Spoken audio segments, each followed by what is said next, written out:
okutusibula agende. What's your take? naye nga bwojja waliwo ekiwandiiko kwata ku microphone mugikwatako erina sound keekola. Girekawo.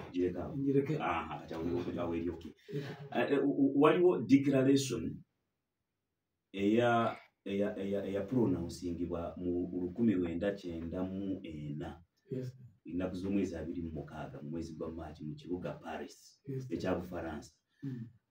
Omukago ogwegattira mu palamenti zonna guyitibwa Interparliamentary Council. Yali etudde mulundi gwa 154 mu kulaba nti wabeerawo obwenkanya n'amazima mu kulonda. Erina declarations zeyakola zeyawa mbadde nalampugireyo butono nnyo. Mu namba 3 bayogera ku candidature, party and campaign rights and responsibilities. Ne bagamba bwe bati nti everyone individually, buli omu individually and together, abantu bonna nga bakuŋŋaanye oba sekinoomu ba bonna, with others has the right by neddembe, 1, to express political opinions without interference. 2, to seek, receive and impart information to make an informed choice. 3, to move freely within the country in order to campaign for election. Have you seen that achieved in election here? Ngasinda ngatonadda kunze kasoke nebaze sawu ya Nanyonga ndowooza okulembeza nnyo okutya Katonda kusinga ebyobufuzi. Ale nno ekyo kiyinza okuyamba maye abantu balowooza nti buli we banaalimbanga olwo banaafuiranga abafuzi. Yakiroozaako muganda wange Masawo nja mukonako abimanyi naye n'abivaamu. Kakati oyogedde bulungi tewali interference yonna. Ate kino njagala kakoneko nga tannagenda n'oyogera engeri gy'obadde otambula ate era nange kyendaba ewaffe era mu ggwanga lyonna tewaliwo member of parliament n'omu acomplaining. Tewaliwo member chairman wa district acomplaining. LC5 tewali councillor acomplaining. Babakuumye bulungi. Naye waliwo kyetuyita rules and guidelines. Kati awo olw'okuba mutya nnyo Kyagulanyi bw'alina amasannyalaze timujja kumufunako kalulu munaamwogerako. Nkulabye mukazi wattu nga kikumenya ng'onoonya bw'okiraagira nogamba okugjako president gwe bakozi tewali n'akamu kye baamukoze n'akamu ku kifo kyagendamu. Mu rules and guidelines baagala kye bayita procession. Maluwa yewagudde akola procession. Abatuwuliza procession kwe kutambula okw'ekikungo. Tibwotambula katugeze ogenda ku Liberation Square wali Katwe n'ogenda n'oyita mu kibuga wano Masaka streets n'ozeetooloola. Eyagenze n'abantu ababiri oyinza okumaliriza ng'olina abantu 2,000. Poliisi oba yaplaningidde abantu 2,000 abantu 2,000 n'ebeera nga bali bagiyinza. Sometimes the intelligence etutegeeza ennaku zino waliwo eggaali. Sijja kugamba nti Nuupu ye yagiteekawo. Wabula Nuupu bw'eteekawo eggaali baabayaaye abeenoonyeza ogwabwe nga basangibwa ba pickpocketers. Abasazi b'ensawo wali bawuliddeko bukyala nsawuya wali bawuliddeko. Tebakoma si wano wokka mu byobufuzi ne mu kufa nze bantwalako ssente mu kuziika. Era bamanya nti wagudi yawafudde omuntu ow'amaanyi ti ogwo mulyo. Kakati kubanga bwe tubyogera bwe nabyogera mu byobufuzi mujja kkaayana nnyo naye ne mu kufa ne mu kuziika. Agiwulira kale. Professor oli bwe nagambye Robert Allen defining a free and fair election. Naga nti it should be free of coercion. Mu coercion yagamba nti acts of coercion may include 1. Extortion, blackmail, Joliko kati Joli mukola, or even torture, and sexual harassment. Whatever wasn't that sexual harassment? It was. Whatever you are doing now, look at pickpocketers. About one more campaign and you are branding them pickpocket. Is it that blackmail? Is it that blackmail? Alhaji Umar Kasamba. Sekasamba. Alhaji Umar Sekasamba. nga ddala twogera bya ddiini twogera byabufuzi towulirangako muntu gwe babye sente mu kufa ogambye nti Blackmail gajogerako nga wanupu yazibbye ŋambye nti bwe mukikola intelligence ereeta nti waliwo bano bapaketers sijjagamba nti si banupu si bebalagira abakozesa omukisa ogwo kakati security neegaana procession negamba oba ogenda Katwe ng'ono bwe yali Katwe genda bulungi Katwe tandika essaawa zewayogedde bakuwe protection ng'ono omukyala baagala nti babadde bamuwa protection ate omukyala ono ayambala na bulungi Mungu amusaasi kubanga ennaku zino olwa abayisa amabeere gwe lumukwatako gwenga okwatako waki olumugambako nti nno owaye tolwana oba tokola ki ng'ebbeere likola ki okumanya abantu basambagatta amabeere muza lwaki kakati mukyala sawu yakankubuuze nze ndali ndowooza nti no byakusanga bano abawala b'oku street mba ndi awo waka nga ndaba ku TV ng'omukyala ayambadde bulungi nga ekkundi liibweru ekkundi nokimanyi nti kifo kiri private era kyakyama tokirabangako ku TV just TV kubanga bwe tunayega ebyoku street mujja gamba tubawaayiriza just kakati oba omuntu alaze walagire ekkundi ku TV obamoota ate ebiseera kakuulire mukyala Sawuya emabegakaawo baatandika okugjamu peti naye nga bambala bwanda parts naye kati ennaku zino banga nti ne bwanda party temuli kati olulala mukwatako nga atutumiza ne mu njuba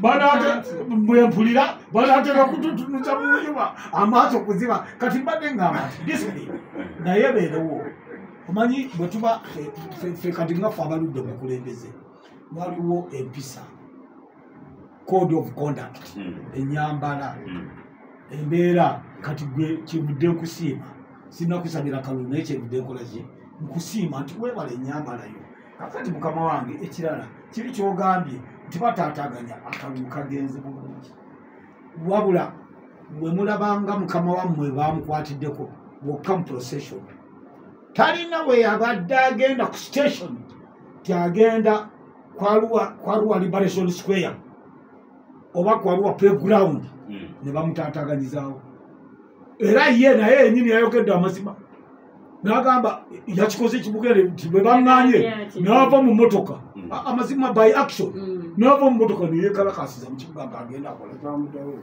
ng'agenda akumba naga ati bino byakunziza amabega sekabira layini gye yalimu ebyobufuzi omanyisa kawula ali kunanga ya meja genero bino byolaba bino ebyokusiiga aju ulira kankenjagala okuleka komenti tusibulewo naleko Sawuya mu declaration yeri gyekugambye bagamba nti everyone buli omu has the right I need them to take part in the government of their country okwenyigira mu gavumenti y'eggwanga and shall have an equal opportunity to become a candidate for election era anaweebwanga omukisa gwekyenkanyi okubeera candidate oba okwesimbawo eggwanga eryo the criteria for participation in government nti omutendera gw'okwenyigira mu gavumenti shall be determined gunaasalibwangawo in accordance okusinziira with the national constitutions nga ssemateeka w'eggwanga eryo bwakolaki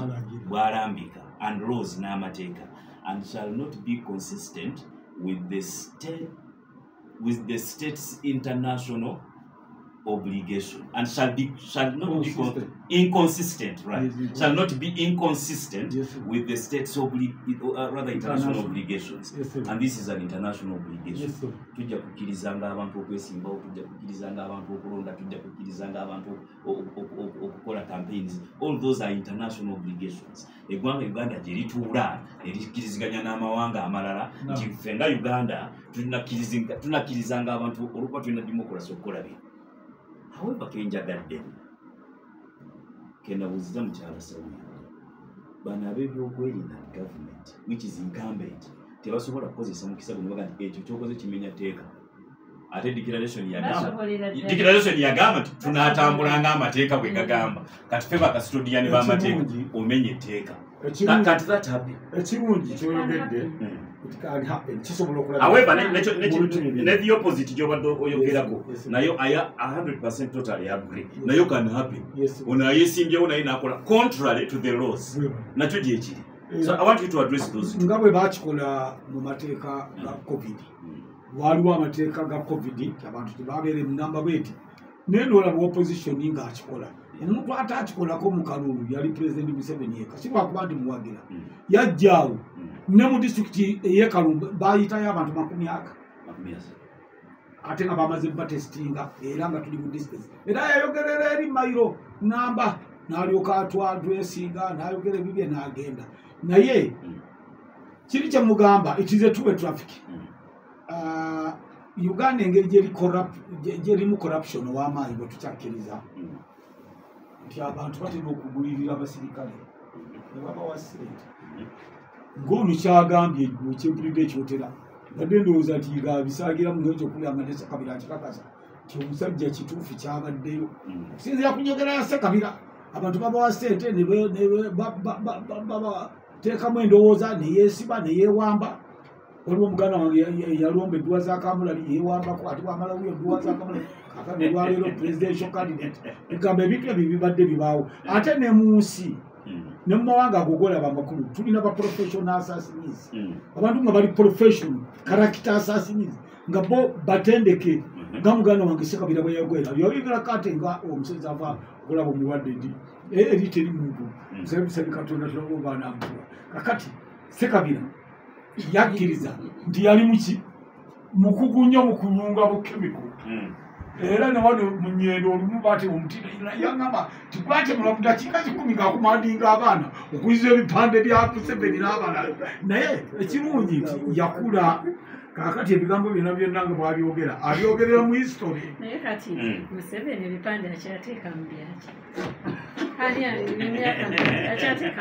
webale nnyo popularity ya Museveni kijamwetagisa kipande naye kakati ekyo ng'akimaze kiri kyewaleese mu butuufu bwabo nga bwe bwayogera ne muganda wange Nelson Mandela yakyogera Nelson Mandela bamubuuza ebibuuzo ng'enkera bagenda mu kalulu ne bamubuuza nti owulira otya okubeera nti mugenda mu kalulu naye baganda bo nga Oliver Tambo baani bonna baafa tebatuuse ku lununuzi bwemukoze eki n'agamba nti people come and go abo bajja ne bagenda but where we have reached is irreversible ne bamubuuza owulira otya nga African National Congress si yeewangudde era si mwe muwangudde akalulu ng'abazungu babawangudde n'agamba nti the most fundamental right of the citizen is to choose one who's own leader eddembe ly'obwabanga buli omunnansi okulondera obukulembeze